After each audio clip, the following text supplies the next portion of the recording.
So let's jump right in. We're on that first kind of bold section there. We're on Roman law and citizenship basics. If you're just coming in, grab an outline at the door if you didn't get one. Yeah, you'll definitely want that. I used to try to use a whiteboard, and then I realized that was like a pipe dream. I was thinking I was going to be like a beautiful mind, Russell Crowe, you know that movie?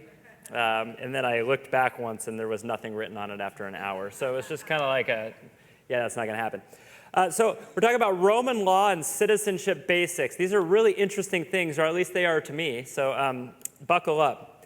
So the majority of Roman laws were personality laws, which basically means they were primarily focused on the individual person, which sounds awesome, except they pretty much exclusively only dealt with individual persons who were citizens. So if you weren't a citizen, everything we're about to talk about didn't actually really apply to you. So we're going to talk about personality laws and citizenship and how you got it and who got it. So a couple things here. Roman citizen. Who got to be a citizen and how did they get to be a citizen?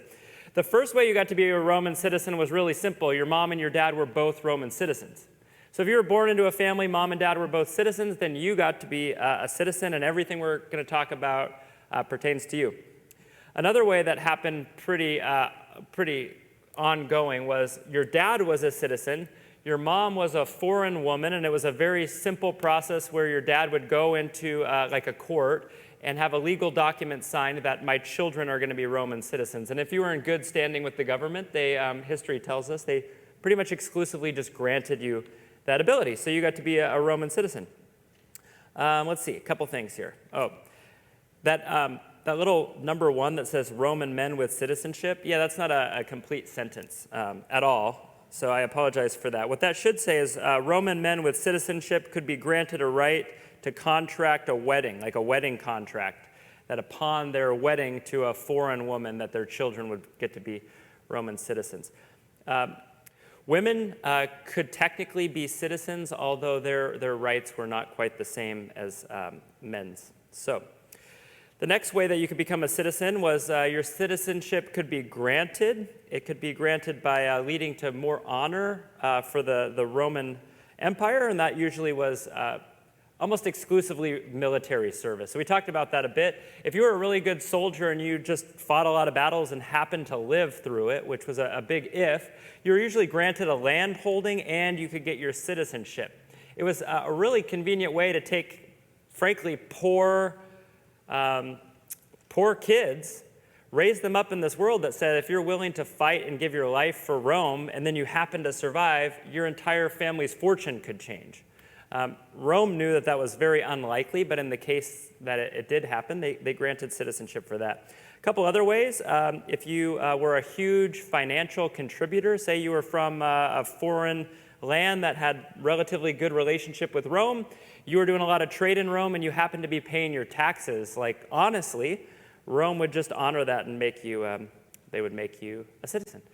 The last way would be you just have political ties. Maybe you're from a foreign land and Rome really wants to be in good standing with you, so they would almost like give it to you as a gift. The last way is the way that you probably learned about in the other really good Russell Crowe movie called Gladiator. Anybody seen that movie? This epic movie. I just read that they want to do Gladiator 2, which is strange because he dies in the end, but they want to use like the storyline of his son. I'm not a big go-to-the-movies guy, but I'd probably go check that out. So the way that you probably know is you get dressed up in garb to entertain everyone in the Roman Colosseum for the games, and you survive tigers and maulings from lions, and you entertain people well enough that your trophy is you get to be a freed person and become a citizen. So it's very rare. You can write that down, super rare. We are talking, of course, about we're trying to get our heads wrapped around this chunk of time that the New Testament is kind of emerging. So the second note B under here doesn't necessarily apply, but it's interesting, so I put it in there. Caracalla, who was a Roman emperor, he actually granted every free man citizenship in 212 AD, which is kind of fascinating. I wrote down here, the reason most historians think that he would make this huge astronomical move was by 212 AD, the Roman Empire had spread out huge, huge swaths of area. They had conquered so many different people groups that they were not dumb, so they realized there are so many foreign people living under the Roman Empire, and we're getting so far extended that if we're not careful, they could revolt and riot. And so they decided under Caracolla that the best way to do that would be to grant freedmen citizenship. Then they would have kind of like a feel like we're in this with Rome. We're Romans now, so why would you revolt against Romans? I keep saying this phrase, so maybe it's important to note. There's a difference between being a citizen and, if you read kind of history, they call it a freeman. A freeman is just a free man, and really what that meant is you're not a slave and you're not kind of in bondage to the Roman Empire, but you also don't have the luxury of being a citizen. So I wrote here, Roman citizenship is only about 20 to 25% of all men in the Roman Empire.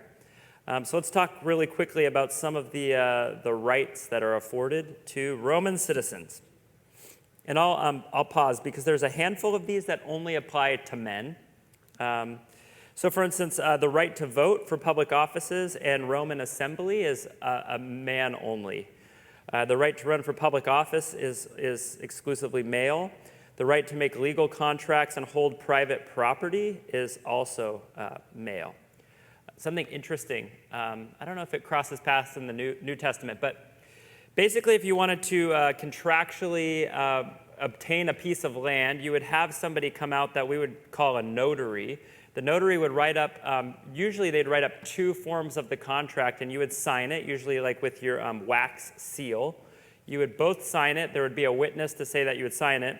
And then because there's no computer and internet, they would take the contracts and they would put them in 2 different places. The reason being, stuff kept burning down in the ancient world. And so if everything was stored in one place and it burnt down, then it's every man for himself. Who owns what?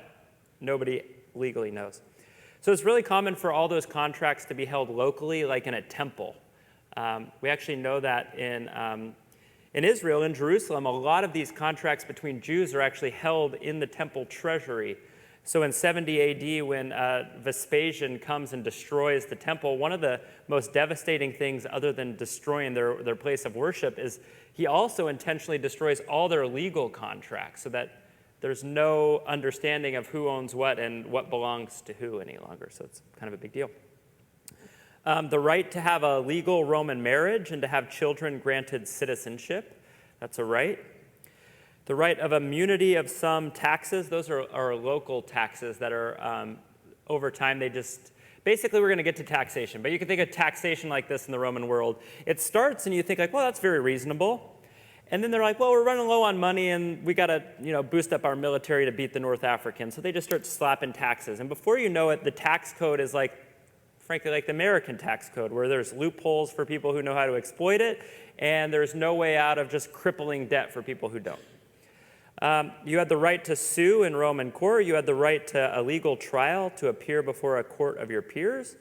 You had a right to appeal to a local magistrate. So say you were convicted of a crime, you got to appeal, which is actually where we got our legal system, is influenced greatly by the Greeks and then the Romans.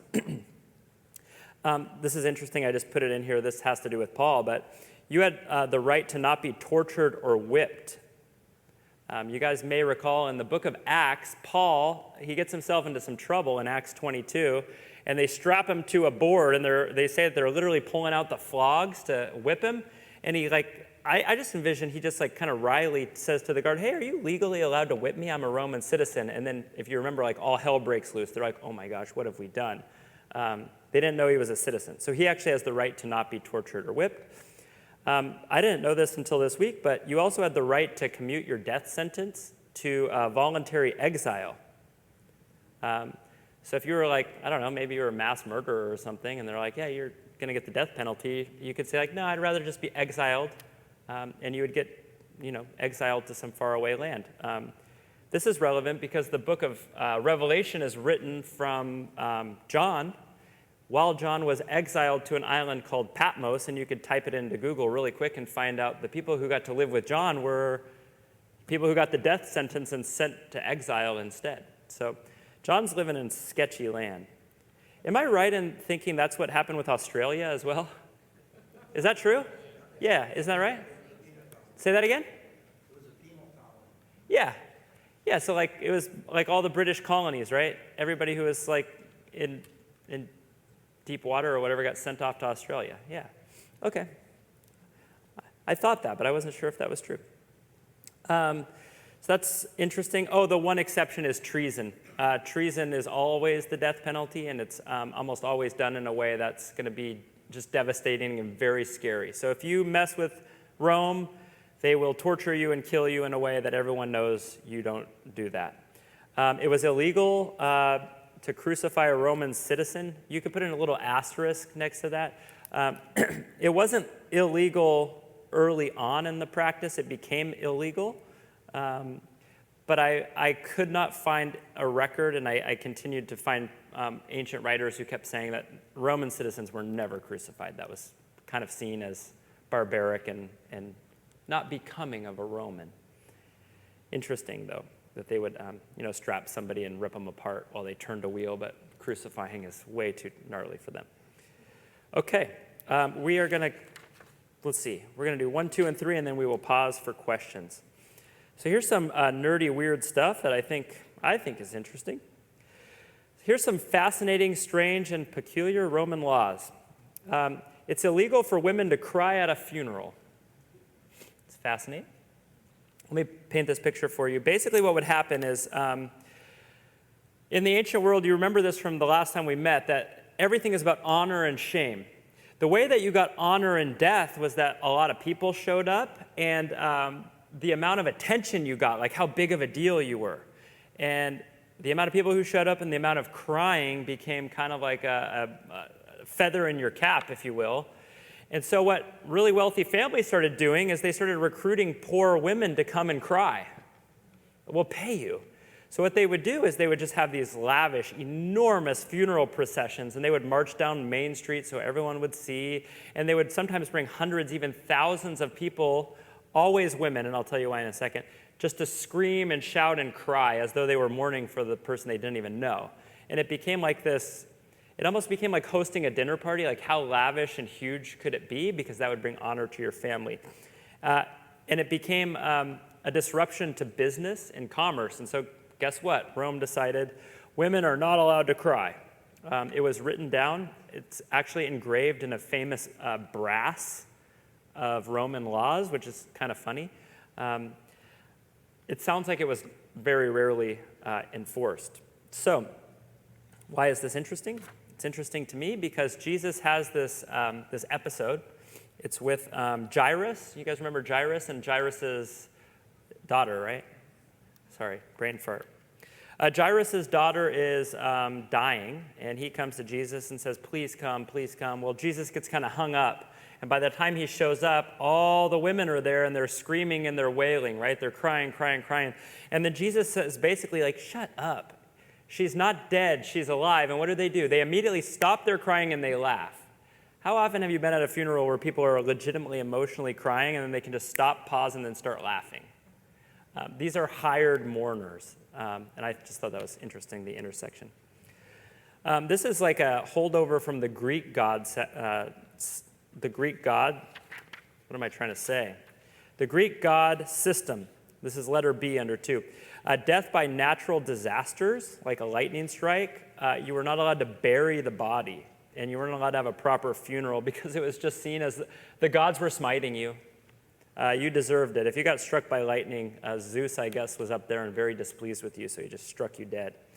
So it was just seen as an act of the gods punishing you, and so if the gods were going to punish you, we definitely shouldn't honor you in death by burying your body. So bodies were just kind of like thrown overboard. Bread laws, I thought this was interesting. Rome highly took care of the size of bread. Bread was like a product that had oversight. It had to be a certain size and a certain weight. And if you tried to cheat people by skimping on the bread, they would come into the marketplace with a bread scale and they would weigh it out. And it needed to weigh a certain amount or more, or else it wasn't legitimate and they could fine you. While I was reading about this, I came across this interesting little note that it was pretty common. I didn't know this, I think it's funny. Let's say there was like a really bad, terrible emperor and everybody hated their guts. It was very common for the next emperor's first move to give like a period of time, say 1 year, everybody gets free bread every day as a token of my appreciation as your emperor. It was basically like, I'm going to try to get in your good graces as quickly as humanly possible because the last guy was a total jerk, and I want to, start off with some leverage here. So that was a pretty common thing to do. One last thing that I saw that I thought was interesting, laws on begging. I had never even heard of this. I started looking into it like 2 weeks ago. Turns out this is like a huge, huge thing. You can go look it up. Laws galore. Basically, the laws on begging was this. You could not be a legal beggar unless you were basically certified to be one. To be a certified beggar, you had to be examined, and it had to be basically green-lighted that you really were not physically capable of doing real work. And the reason is because it turned out that when you work in the fields for 14 hours a day, and all you get is this one coin called a denarius, and it's only enough for you to feed your family for one 24-hour period until you do it again, that being a fraudulent beggar becomes a tempting thing, because you could probably make more money begging than actually working. And so it was written into law that you could not beg unless you were a certified beggar. Well, how did they enforce it? At various times they enforced it differently, but basically if someone ratted you out, and I was like, hey, Ricardo is able-bodied, he could be in a field working, and he's begging, they could come and they determine, you're right, he's fraudulent. All sorts of things could happen, including if you were a repeat offender, you could be gifted to the person who caught you as their slave. So basically Rome always does this. They crack a big whip and hit a huge gavel. They want to make everything as intimidating and scary as possible so you don't mess with the system. This is interesting because Jesus comes across beggars all the time. And one of the things about begging is you're not allowed to beg in the marketplace, and you're not allowed to beg at the intersection of major trade routes. They don't want foreign wealthy businessmen to come through in their caravans and see beggars everywhere. It's not good for, Roman, the image of Rome. But Jesus has, beggars who are picked up on mats and taken from the temple gates and all these sorts of things. So interesting. Okay, the last chunk here is number 3, using laws to control. This is all social, cultural control. How do we make sure that everyone minds the system, they don't break out of the norms? Usually it's they punish people, and they punish people brutally and violently. So here's a couple interesting ones. Prostitutes were required to bleach their hair. It wasn't just like blonde is beautiful. In fact, it was the opposite. In the ancient world, there's all sorts of literature that most people thought that dark, straight hair was beautiful for women. That was kind of par for the course. And so they said, every prostitute, if that is your profession, and it was considered a profession, you need to bleach your hair. That way, when you walk into the marketplace, well-to-do Roman women know ahead of time to get away from you. And so that was enforced.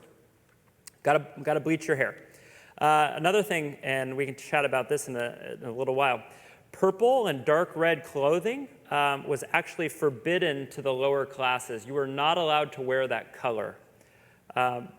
Those dyes were expensive, and so it became kind of like the only I can afford to wear Versace, I guess. That was kind of how it started. But then it became, as this is the social class system, and we want to keep the social classes in order, and so what's the best way to keep them in order? You can't even dress like a wealthy person, and if you're caught trying to do that, you will be punished, usually levied a fine first, and then it would just snowball from there until your punishment is worse and worse and worse. It's interesting. Does anyone remember anything about purple or red clothing in the New Testament? Jesus. Right before they put him on the cross, they dress him up, and they're shouting obscenities and saying, oh, if you're the king, then save yourself. They're basically using the purple clothing as a parody and mocking him for not being good enough to actually wear it. That's kind of the idea. Say that again? Yeah, there's ladies in the New Testament that make purple clothing. Yeah, it's very expensive dye color. I'm not saying that from actual knowledge. I'm saying that because I read that this week. So, yeah. A couple other things. Suicide is illegal. You cannot kill yourself. Well, how on earth do you enforce that? Oh, you know. Everything you own, everything that belongs to you immediately gets turned over to Rome. And if you are the head of the household and you do it, everybody who's underneath you immediately becomes slaves and servants. So it's the social pressure, do not do it. Everyone who depends on you, everything. And I actually read this is really terrible, but there's a senator in Rome. Can't remember his name, he was kind of obscure.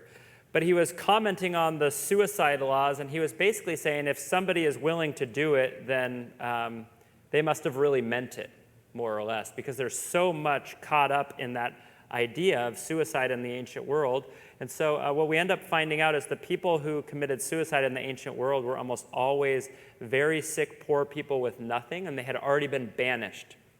The case in point is there was a study done a while back, and it's been published about lepers committing suicide. They were the ultimate. They had no possessions. They had no family ties. They had no job. They had nothing. And so that would happen. You were legally obligated to honor a soldier by carrying their pack or their load for 1 mile. Many of you know that Jesus says, hey, you've heard it said, if a soldier demands that you carry their pack 1 mile, carry it 2 miles. It's this idea of showing hospitality to someone who thinks that they're above you and stronger than you. You almost shame them by going beyond what they have demanded of you. The last thing here is the worst deaths and punishments were always reserved for enemies of the state.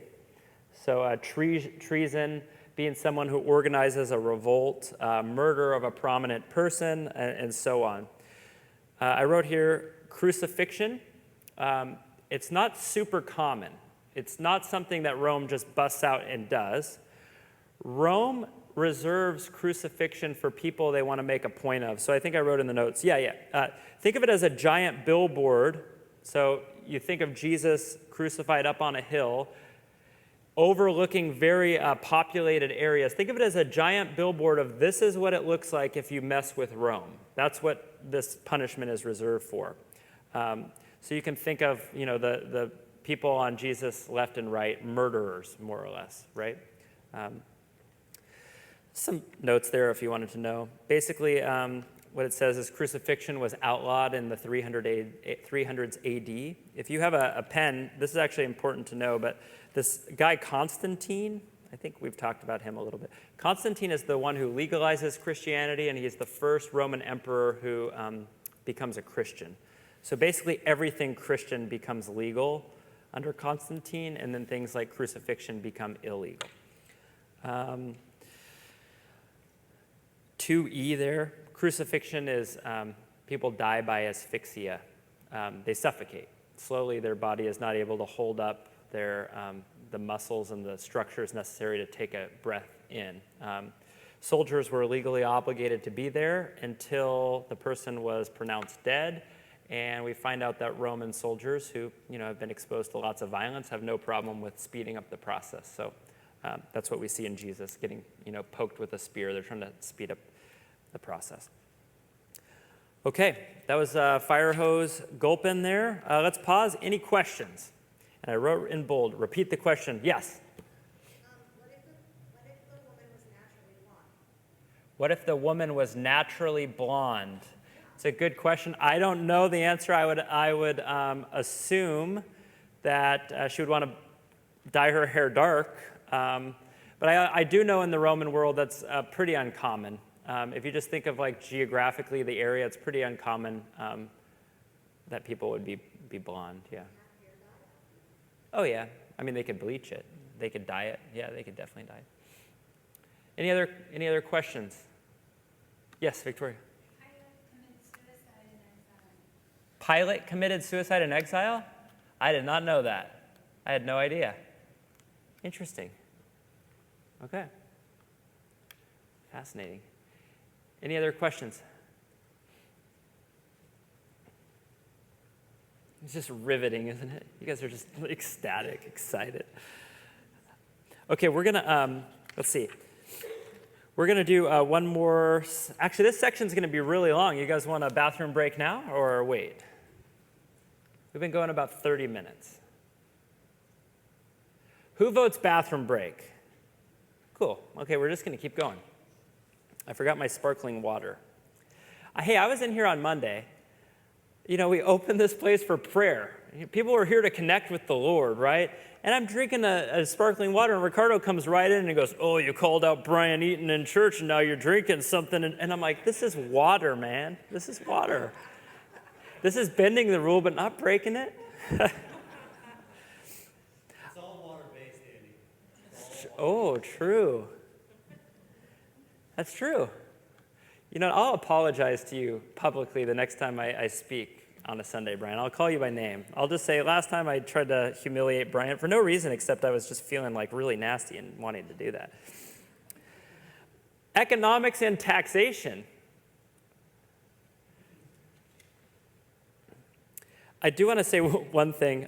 When I was talking about loopholes in the tax code, I saw David Avina smile really big and nod. This is a guy who knows tax code really well, and he knows that nothing's really changed, has it? No. Yeah.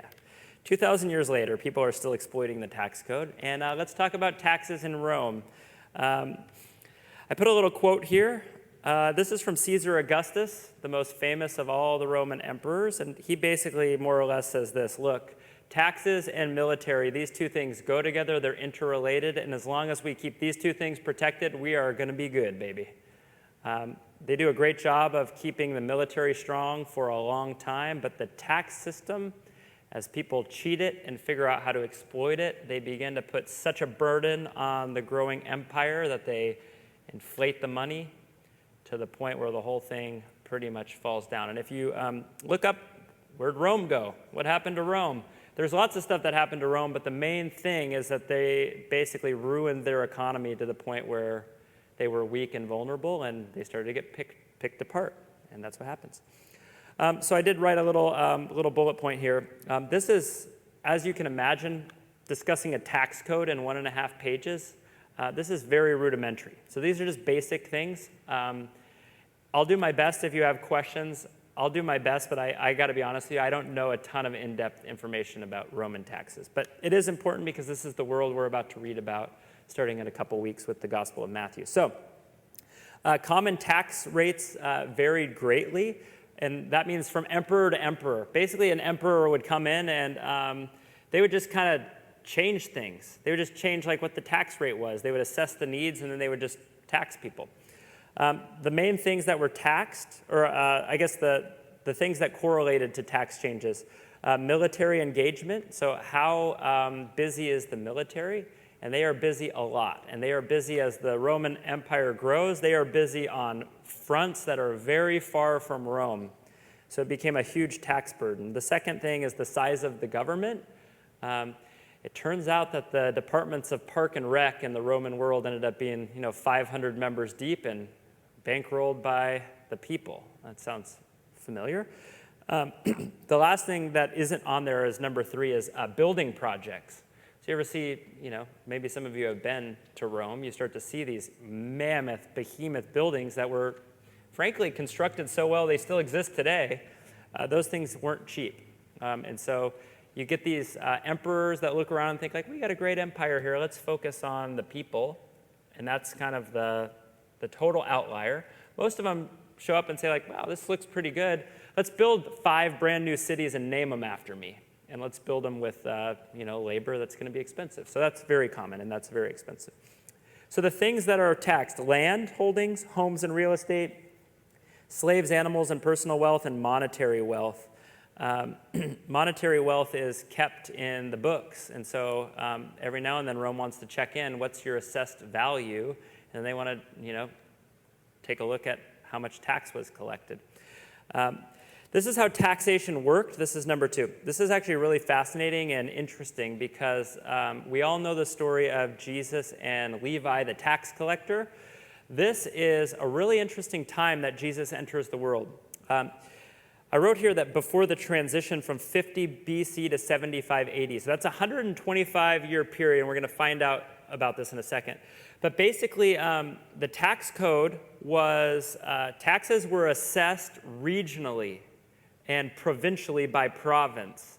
They were assessed as a whole, And this is the first tax system, and it gets so taken advantage of that Rome steps in and says, we need to transition to a new system where we tax individuals. And so we're going to talk about that. So here's the process.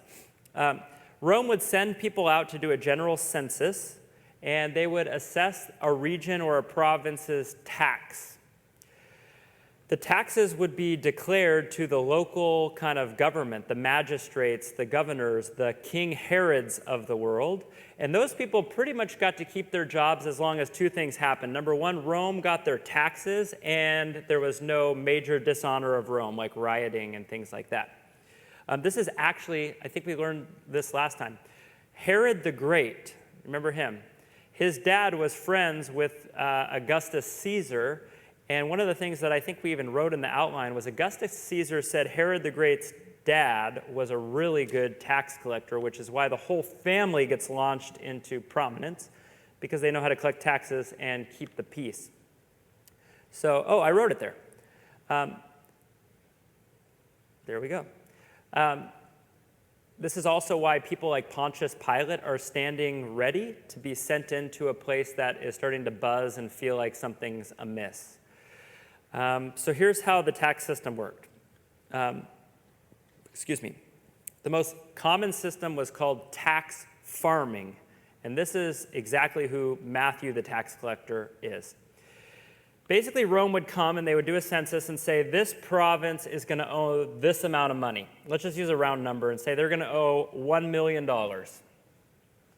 Well, they didn't want to sit around and wait a year for the taxes to slowly get brought in. They wanted a guarantee, and they're Rome after all, and most of the places they're taxing are not people that they just walk in and they're cozying up with and they're buddies. They're people who have been conquered and they're being forced to pay the tax. So how do you get the tax? What they would do is they would sell the rights to collect the taxes to an individual or to a family. That person would pay the entire tax debt to Rome up front, and then Rome would say, well, thank you for paying the entire tax debt of your area. Now you have the right to collect taxes for the next year. And now you're going to think like, well, that's dumb. Who's going to pay the taxes? Well, they get to tax you, and if you don't like it, there are Roman guards standing at the ready, and you could say, legally, I am allowed to collect taxes as I see fit. And then the Roman military could step in and they could act very violently to people who don't want to pay. So pretty much what they were trying to do is find a balance. How much can I tax you without you getting so mad that you would revolt and kill me, right? So there's kind of this balance. And so what would happen is people would begin to collect taxes. They would set up toll booths. They would hire people to collect the tax. As they collect the tax, they are beginning to collect as much as they possibly can, even in excess of what they paid Rome. Now here's the deal, Rome doesn't give a rip about that. They got theirs. They're offering you their service of saying you have our protection to collect, and so they just collect at will, and they collect a great deal of money. These people in Greek language are called the publicani, which is why we get the word publican. So let me get back on the notes here. Okay, so the way that every province and region collects taxes, whether it's toll booths, whether it's like centers where you have to come into, a lot of regions, what they do is they set up tax to go into the temples. So even to go like worship in like a pagan temple, you had to pay a tax to get in. This is how they're gathering all the taxes. So it was set up by the local government. So Rome would basically give you the money up front. Now here's interesting, and this is how Rome kept good relations. Let's say that I bought the rights to collect taxes for $1 million, but I collect $2 million. I could go to Rome and say, hey, I actually collected $2 million, and I'm going to give you a chunk of it because you offered me a service and ensured that I could collect. So I'll give you 500 grand more. And they could say, well, thank you very much for, good faith. And this is how people bought political positions, more or less. This is how, like, if you want to break into the Senate or you want to become a local, a person who's running for a local office, this is what you would do. You just buy your way into it. So I came across this. So you're thinking, especially some of you mathletes in the room, you're thinking, well, this system is terrible. People are going to take advantage of it. You can go look it up. There's like tons of these, but I came across this one that I thought was like very egregious. Basically, a tax collecting family, they colluded with a local government. And they decided, hey, let's collude with the government and the large-scale farmers in the area. Here's the deal. We'll buy all your grain. We'll buy all of it. And in return, we get to store your grain in your storage facilities, your silos. And so what they did is they got a monopoly on the grain, and they also got a monopoly on the silos to store the grain. Well, when there's a grain shortage, everyone who's poor starts going hungry, and there's really only one family that gets to say, you can release some of the grain. And so what they did is they would buy it all up. The government is not stepping in because they're going to get a huge chunk of the profits. The farmers aren't going to provide grain because they just found somebody who's willing to buy all the grain. The price just goes up and up and up. At these times, people die, they starve to death, and then they release the grain and they sell it to you for 5, 10, 20 times more than it should cost.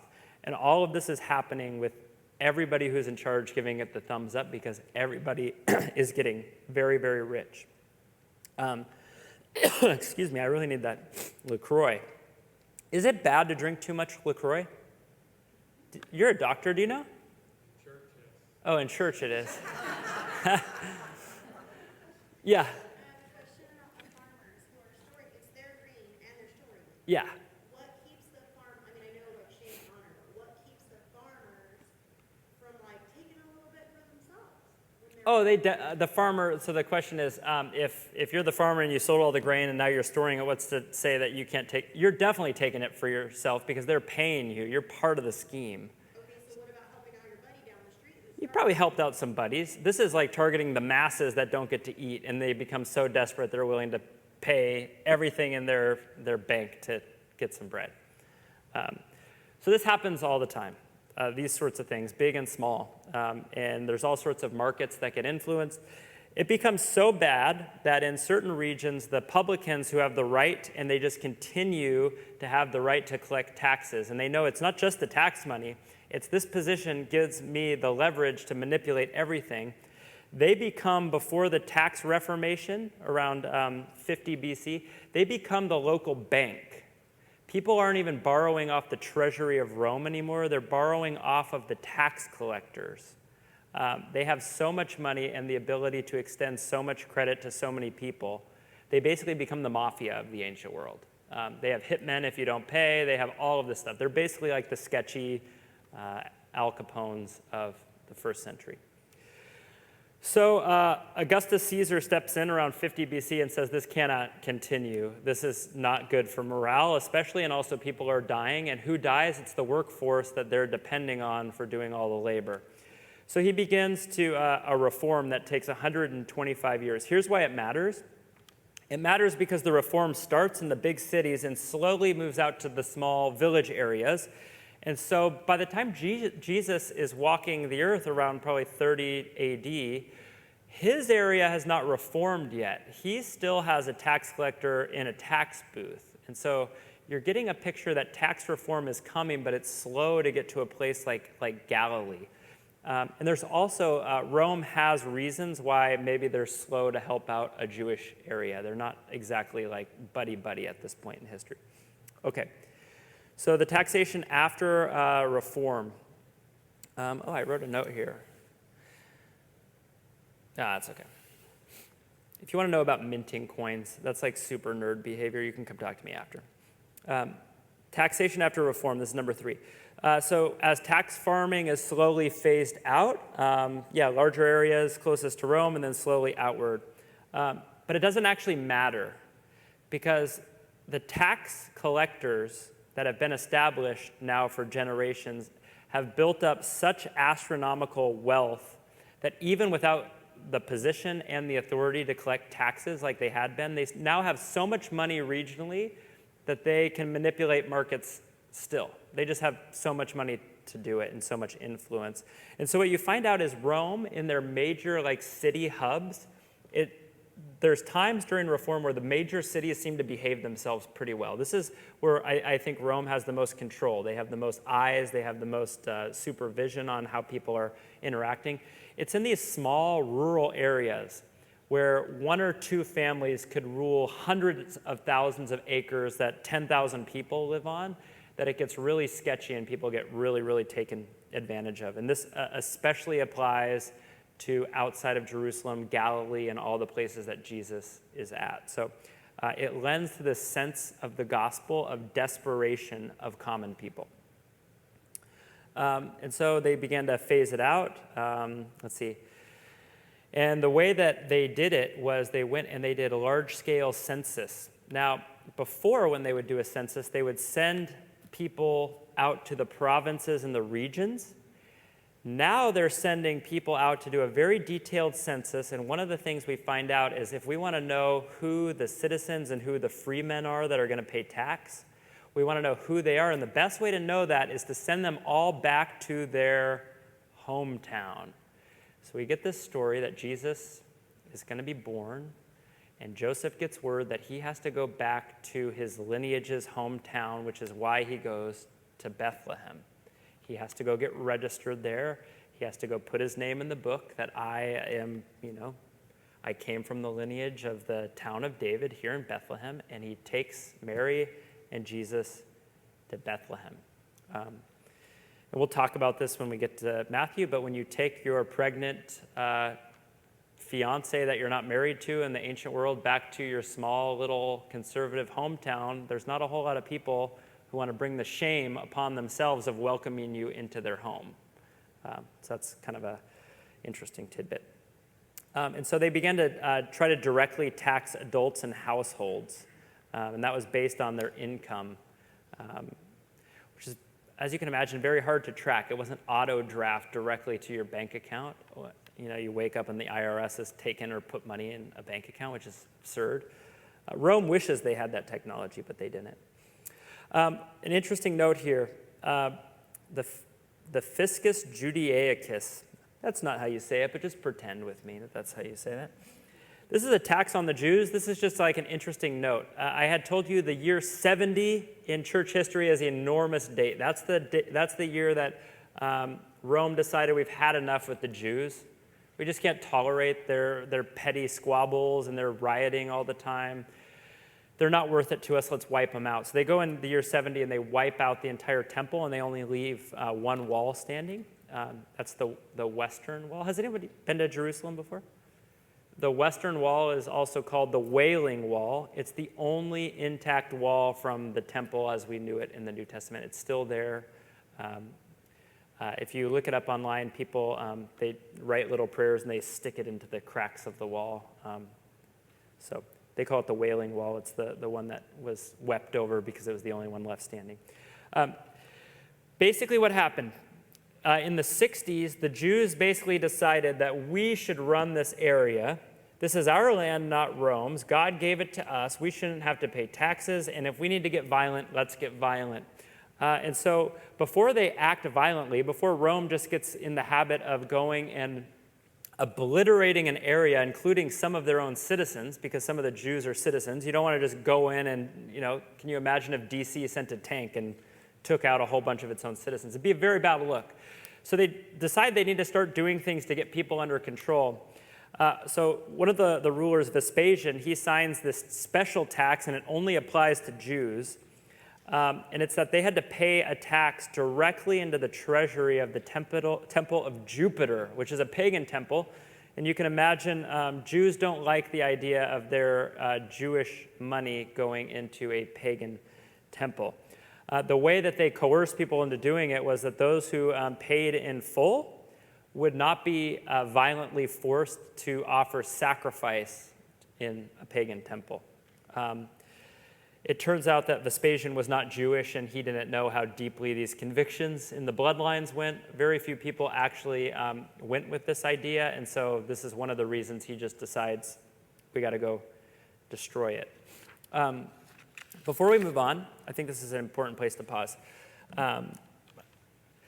You can read all this stuff, by the way. It's published in books and online. I'll show you. Here's two really common books, and they're not copywritten because they're very ancient. And so they're actually pretty cheap. Like I think this book you can probably get it for like $5 on Amazon. This is Eusebius, the church history. This is a Christian guy. He's writing in the early 2nd, 3rd century, and he tells you all sorts of things about Christian history. Really interesting. We learn a lot of stuff about the councils because of him. This one is even more famous. This is Josephus. He is the Jewish historian. And so things like Vespasian putting a tax on the Jews is like, this is where we get it. Josephus is actually, even though he's not a Christian and doesn't believe Jesus is the Messiah at all, he's actually super important because he mentions Jesus and he mentions the rise of what he thinks is a Jewish sect. And he mentions Jesus. These people are crazy. Apparently, he's heard rumors that they eat people's bodies and drink people's blood, which is, he's not understanding communion. But all of this stuff is recorded, and so you can read it.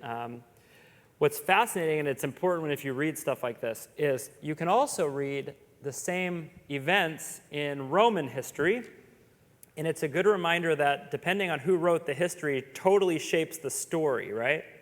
So let me give you an example, and this is why I'm using it right here. This guy Vespasian, he was the emperor. He was one of the guys who declared that Jerusalem just needs to be put down. Just go annihilate them. We're sick of them, right? If you read about Vespasian in Jewish history, he is the worst emperor. He's the worst. He basically carried out what we would call a genocide of Jews. But if you read Roman history, you would find out that Vespasian was beloved. He actually brought peace on the empire by squelching all the revolts. He actually flattened out inflation, so money was like actually buying stuff again. He brought peace to the political system. He stopped allowing people to buy favors into politics. And so this is one of those times where you can read about the exact same event from two very different angles, and you will get 100% different stories. So it's important when you read kind of extra Bible stuff, like we're trying to figure out what does this story mean, and we begin reading history. One of the questions you got to ask is who wrote this and like what dogs do they have in the fight? Okay, I'm going to track down a LaCroix and I'm going to say bathroom break. It's 7:02. I feel like we could probably pull this off in 4 minutes, right? 7:06. See you there. Have fun. Okay, we're heading for the finish line. It's going to be fun. Everyday, ordinary life. I don't know why number 1 got underlined. These are the sorts of things that drive me crazy, but we'll fix it in the final draft, okay? I just found this diagram in a book and thought, I don't know, if I could find it online and use it, just kind of a cool little thing to have. So this is what where people looked like in the ancient world. And you can see when I'm talking about somebody who has major influence on an entire area, this is what we're talking about on the top here. This is the haves versus the have-nots. This is like I think that I read that in like large-scale developed empires and nations, I think that I read that Rome had like the 3rd or 4th largest wealth discrepancy in basically recorded history. So what we're talking about is a very, very big thing here. So this top picture is kind of a common well-to-do person's dwelling, home. It looks like a 2-story motel in the back with a cheap Motel 6 pool in the middle. So that looks cool. Kind of like the ones I got to stay in when I was a kid. Very common, and these are important things. The marketplace, when people are like talking about the Bible and they're like, oh, and then they went into the marketplace, oftentimes the marketplace was either attached to the wealthiest person's home or it was a structure that was built on the property of the wealthiest person's home. Now, if you're thinking, well, why is that? Well, the wealthiest person in the area who had the most influence had a lot at stake to keep business and commerce going on his property. For instance, if he was, I don't know, maybe he's like the largest broccoli farmer in Rome, right? Definitely wants to make sure that there's no more fruits and vegetables that are coming on carts into this area, and so it's on my property, you can't bring that here. I'm the only one who gets to sell that, right? So those sorts of things happen. What also happens, we've been talking about tax collectors. Maybe this guy is a tax collector. Maybe he has a friend who is. When we're talking about like the banking, you want to go borrow some money, where do you go? You got to come onto this guy's property. And not only all of that happening, but we've been talking about honor and shame. It brings this family great honor that basically everything in an entire area that makes the world work happens at our home, more or less. And so you can kind of see, like, down at the bottom of that diagram, you see, I don't know, people. Do I see a sheep? No, I see a donkey, maybe. I see lots of togas. That's cool. Lots of servants, lots of slaves. And when I'm talking about this, usually it would be like on a high point of a land. And then as far as your eye could see, farmland, orchards, all kinds of stuff like that. So this is mostly agrarian. And that's the majority of how very wealthy people lived, like in Galilee, more or less. Around Rome, you would see, like, well, you guys have seen Gladiator. Rome is like Roman Gladiator, or at least that's how I think of it. Much more compact in, a lot more like business and trade going on, where kind of like where Jesus is at, a lot more like agrarian world kind of happening.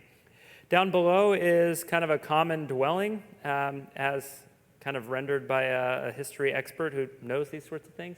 One of the things that's actually really common that this photo doesn't show is it's really common for somebody who you might say is just like a teeny tiny step above the working poor to build their house up on like stilts. And what they would do is they would dig out underneath, and that's where they would keep their animals. You may remember throughout the Bible, but it happens a lot in the Old Testament.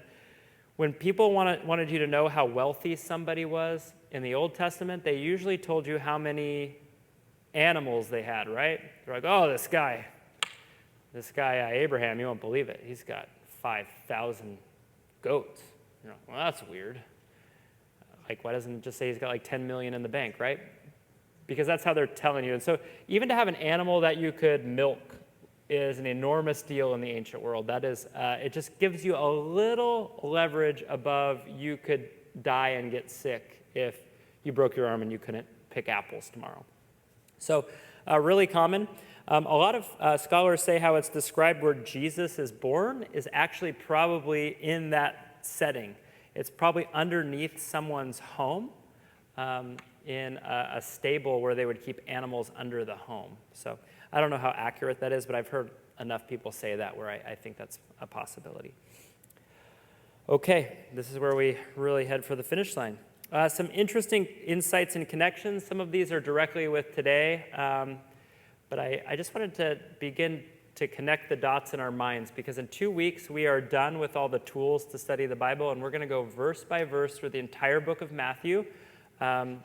It's going to be a time where we learn a lot. It's going to be a time where if you've never read the Bible, you're going to feel like, well, I kind of got a grip and a hold on that. And so I'd invite you to keep coming. But here's some of the stuff that I think the tools we've learned helps us to understand. So from today, Jesus' birth takes place in Bethlehem because Joseph has to return to his hometown for the census. It tells us that right in the Bible, and we learned why he has to go back for the census. Rome is creating a reform in the tax code, and they want to tax individuals, not provinces any longer.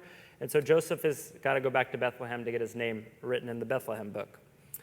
We learned that a disabled man in the Gospels is lowered down through the roof. You guys remember that? This little dwelling right above here is what we're talking about. It's a clay roof that straw and plants were thrown over the top for insulation and to repel moisture.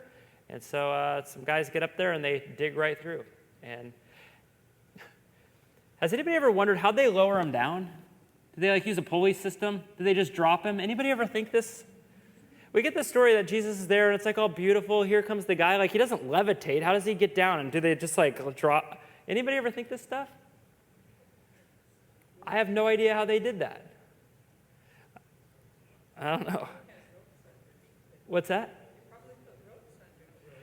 Yeah, but anybody ever like built a tree house when you were a kid?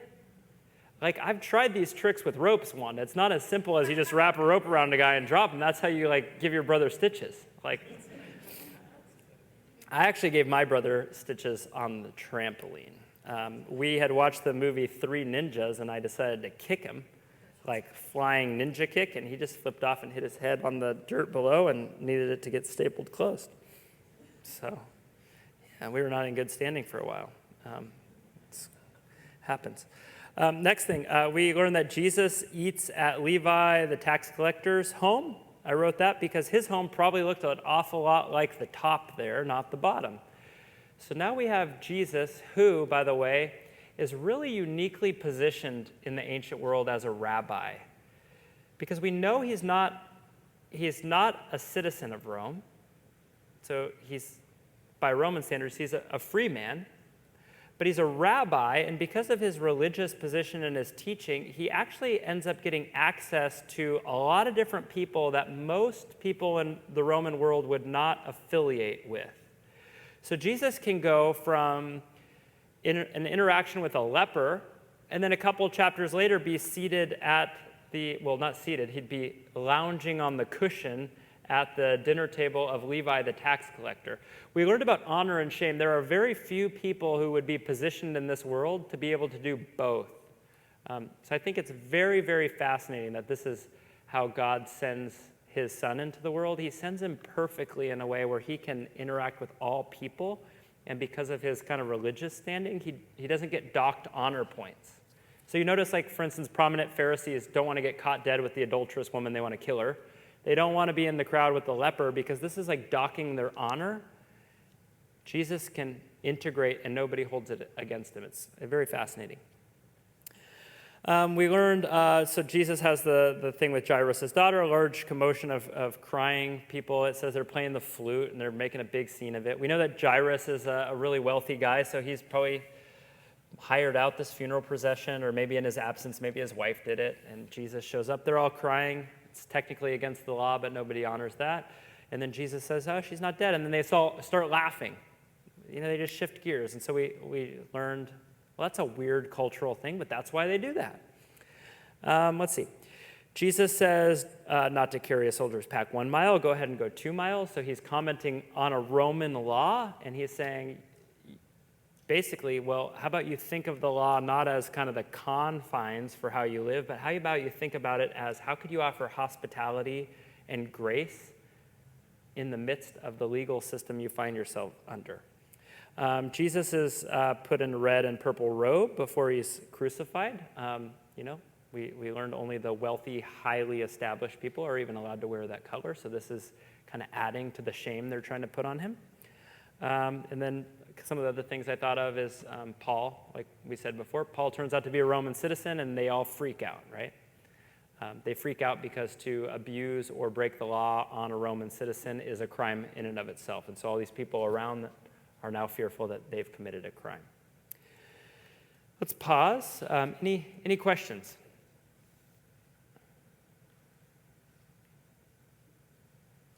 Nada. I'm looking at the time. We're going to get out of here on time for the first time ever.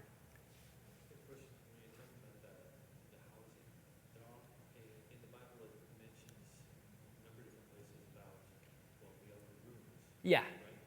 So, whether that be with Elisha or Jesus himself, where does that fit the context of these habits? So the question is about the upper room. My honest answer is I'm not actually sure. I hadn't thought about that until you just said it. I'm trying to think. Do we know whose home Jesus goes into the upper room in? Do we know? I'm just curious, like if their name or something would give away what their social status was. Maybe it's a nicer version of a home. I don't know. I'll look into it though. I'll make a note and check it out. Yeah, Wanda. When I was in Afghanistan, my mother-in-law, she lived in the old section of Kabul, and her house was made out of mud, that type of a home. But it did have an upper floor, and then it had the lower floor, and then like up to the one side, you could go, and there were rooms underneath, but it was just like a patio on top of the roof of that part of it. So that's what I think of when I read that. So instead of like a confined upper room, it's more like a top-level patio. Now, question, just interesting. So Afghanistan, is the upper room or patio, is that usually for Islamic prayer? Is that usually where people go, or it doesn't matter?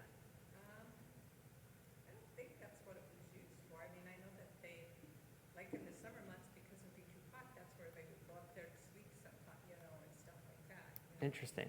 you know. So, and so when I read some of those things, you know, when you see some of those type of buildings, that's what reminds me of. Yeah. I mean, it wasn't a fort, you know, it wasn't a, they weren't rich, you know what I mean? Yeah. It wasn't like a rich home or anything like that. And it's just, If you ever want to hear crazy stories, Wanda lived in Afghanistan. I think that should be enough to ask her some questions. Yeah. I wish I had a picture of it, you know. Well, go find one, Wanda. Okay. No more questions? Cool. Well, this is where we're going to end. This is kind of a cheat sheet we're going to open up the Gospel of Matthew. We have this long, growing, living document we've created over the last 5 weeks of, lots of information and how the world worked and how people operated and the culture and all those sorts of things. And so I feel like this over time is, we know these things, but it's almost a resource where we think like, I think I kind of remember that, and we can flip back to it. This last page are some of the things that I feel like we should slip into the front of our binder, and we should always just have it ready. So these are just some tips, some pointers, some ideas. So we want to open up the Gospel of Matthew. We want to begin to read, and we want to begin to read it well. So here are some things that I think we're going to need to remember. The first one is that we got to slow down. The reason is most of us were raised in a school system where they assign you like 80 pages, and you're like, good Lord, 80 pages? I'll skim, right? And so we've been almost programmed to read for quantity, not quality. One of the greatest joys of my life happened when I finished all schooling. I didn't really read anything for a year.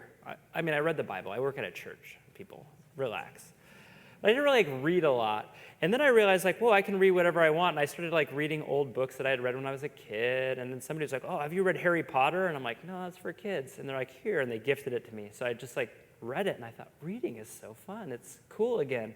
Why? Because you can slow down and you can enjoy it. So we're trying to tap into the slow down and enjoy it, not the speed read for how far can we get.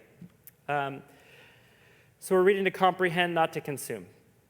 The second thing that's really important is reading it in context. Now, one of the beauties of going verse by verse and going slowly is that we will inevitably figure out what the context is, because we're not going to read so fast that we forget.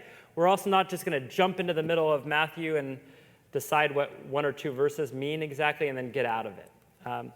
So I used an example from this last Sunday. So I preached on Sunday, so I want to understand what Matthew 14, 13 through 21. This is Jesus multiplying bread and feeding the 5,000. We should probably start not by reading a commentary or looking it up online. We should probably look at what stories are around it. Where is Jesus coming from? What is he responding to? Does this give us some insight into what this story is really about? This is kind of a nerd out Bible study word, but intercalation. You could write this in your notes. It literally just is like a Bible story sandwich. And it turns out that in the ancient world, one of the strategies of writing is they often worked in what's called a triad, 1, 2, 3. And what they did is they stacked stories in threes, and basically there's something thematic that's the same in all 3 stories, and it's there because they don't want you to miss the theme. And so what they do is they tell you 3 stories that have kind of roundabout the same theme, and they connect to one another. So let me give you an example so you know what I'm talking about. There's this really weird story. Jesus is on his way to Jerusalem, and he sees a fig tree, and for no reason he just gets peeved at the fig tree. Remember this story? He walks up to it, and it's it even tells it's not even in season. But he walks up to it, and he's like, what? There's no figs? Curse you. He curses the stupid tree. It's poor tree, it's not even its season. Why are you getting all mad at it, Jesus? Right? That's story 1. Story 2 is Jesus goes into the temple, he looks around, and he has some beef with everyone, and he says, this is supposed to be a house of prayer. You have made it a den of robbers. Then he looks around, and he's like, people are using this as the bank. And he begins flipping things over, and he goes berserk, right? Okay, so now he's gone berserk twice, and we got a fig tree and a temple. Third story, he leaves, and it says the next day they passed, and Peter's like, hey, Jesus, check out the tree. It's totally dead and withered.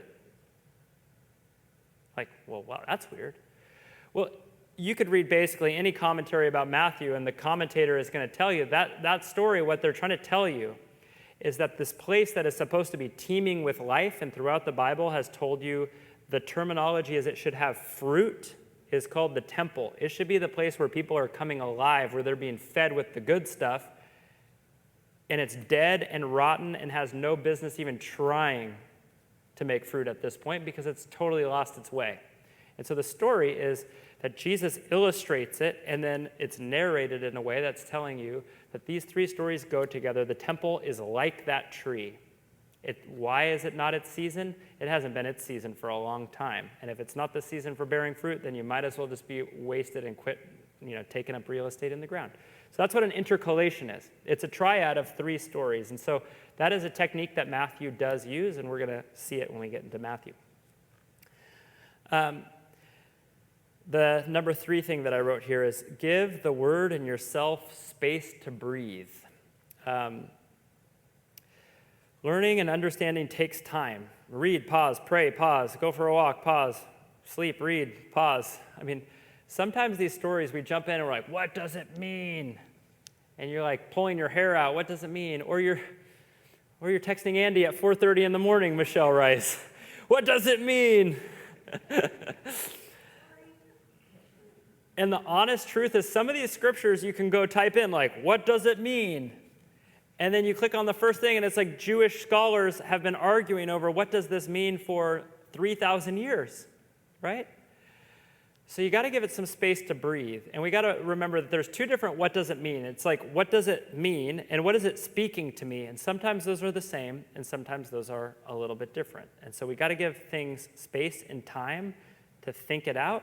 The other thing that we have to do, and we talked about this in the first session, is I don't think the Bible was ever meant for us just to sit all by ourselves with our lamp and our coffee and just read it and figure out what it means. The Bible was written in a way that we need the community of people to say, well, that's interesting how you read it. I read it this way, and we begin to bounce ideas off of each other, and in the process, we start to feel like God is moving and transforming our hearts and our lives, and we're hearing wisdom from someone else. We're hearing a new take from this person, and all of a sudden it's starting to come alive because it's us and not just me. So we got to be able to do that. I wrote this psalm, Psalm 1. It says, the blessed person is like a tree planted by streams of water, which yields its fruit in season and whose leaf does not wither. Whatever they do prospers. This is the idea of that tree's got its roots in the good stuff, and when the season comes, the fruit will come. It's not always the season. Sometimes you get in these kicks and you're just like, man, God is just speaking to me. It's coming to me. Every time I open the Bible, it's for me. You guys ever have those seasons? And you have those seasons where you're like, I played Bible roulette and I got Job 5 times in a row. Like, should I be offended at God or what? That just happens. Okay, this is kind of the cheat sheet, in my opinion. These are common themes, questions, and important things that we got to notice. So if we start reading these things, we should say like, red light, stop sign. Let's pause and do a little digging here.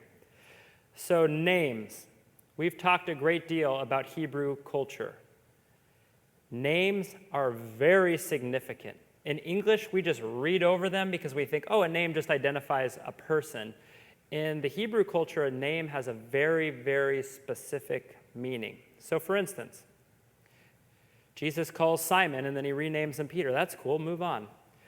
Well, there's something going on in the name change. Jesus is a Jew who is steeped in Hebrew culture. We should pause and say, like, what does that name change mean?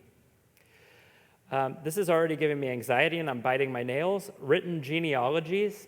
Genealogies are super important to Jewish people, and it turns out the Gospel of Matthew starts with one. It's one of my most insecure chunks of the book of Matthew. So if you guys could figure out what that means and just teach it, that would be awesome. Matthew chapter 1. A description or a title given to a person that seems odd, and by odd I mean like, well, that's strange, or even like, what is that? Like, let's not brush over it. So Jesus calls a disciple who he calls Simon the Zealot. We should pause and say, like, well, what is a zealot? I wrote it for you. A zealot was a movement. It was a term that described this Jewish movement.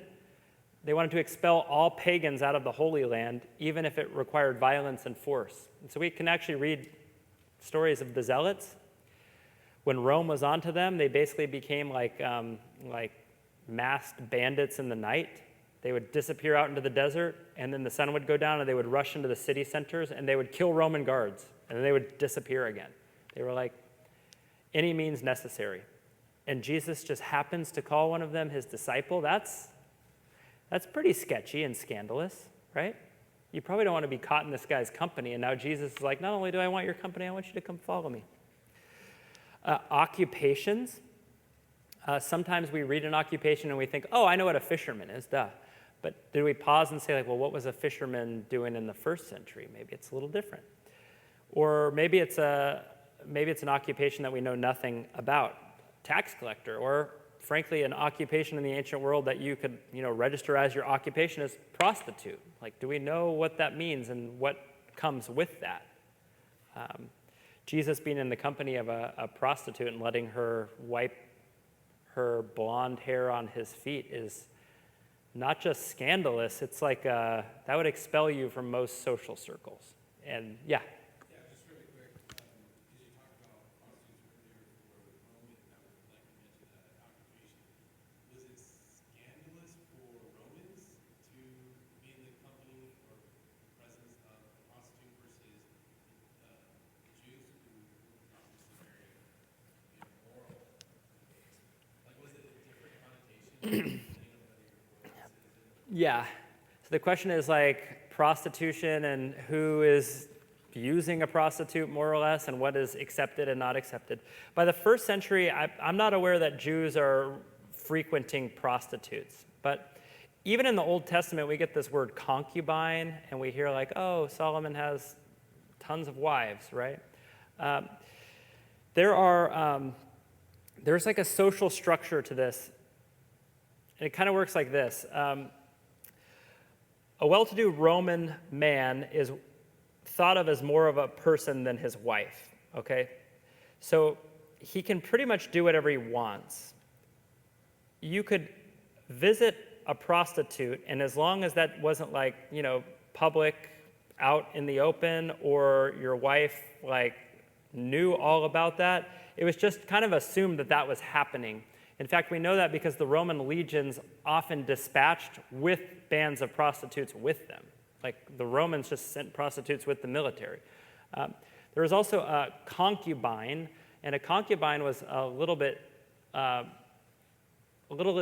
less scandalous than a prostitute. It was basically somebody who was expected to be taken care of by the pater, the male head of the household, financially for her needs, but also she was used physically in that way, and everybody knew it. It wasn't like frowned down upon. It was just, this is how the world works.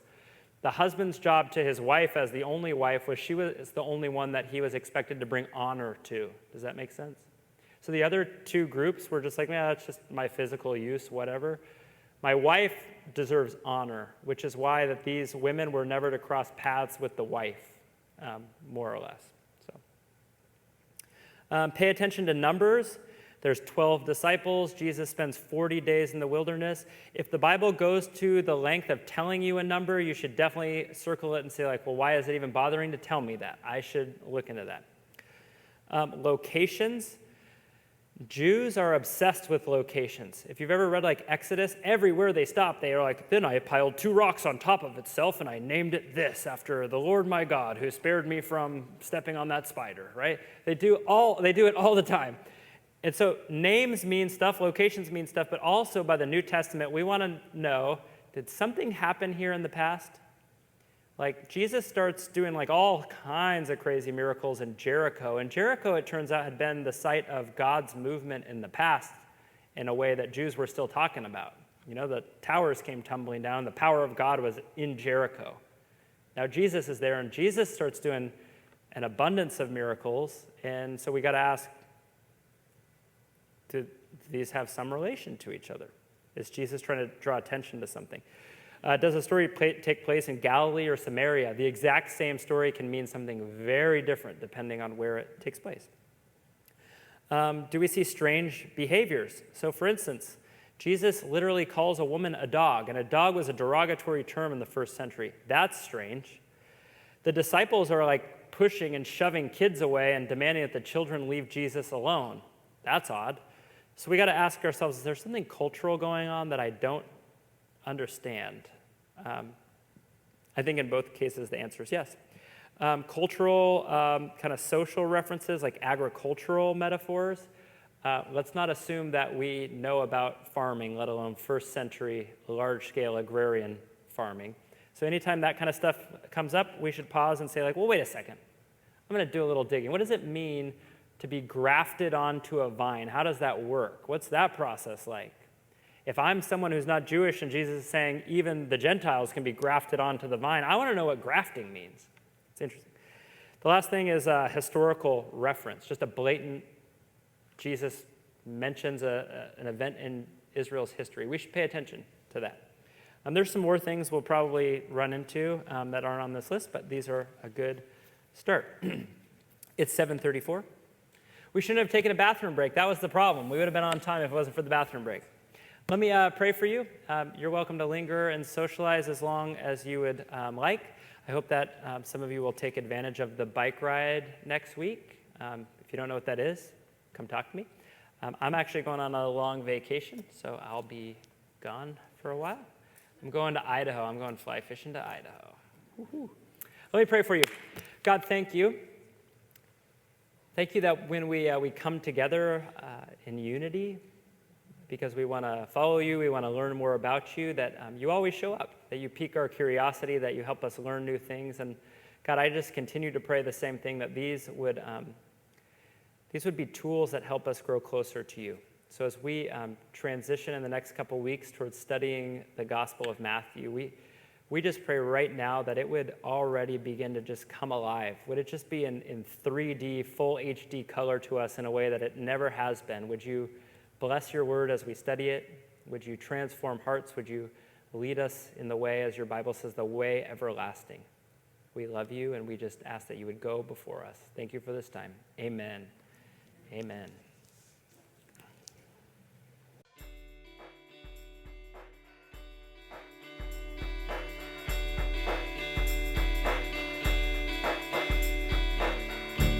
Thank you.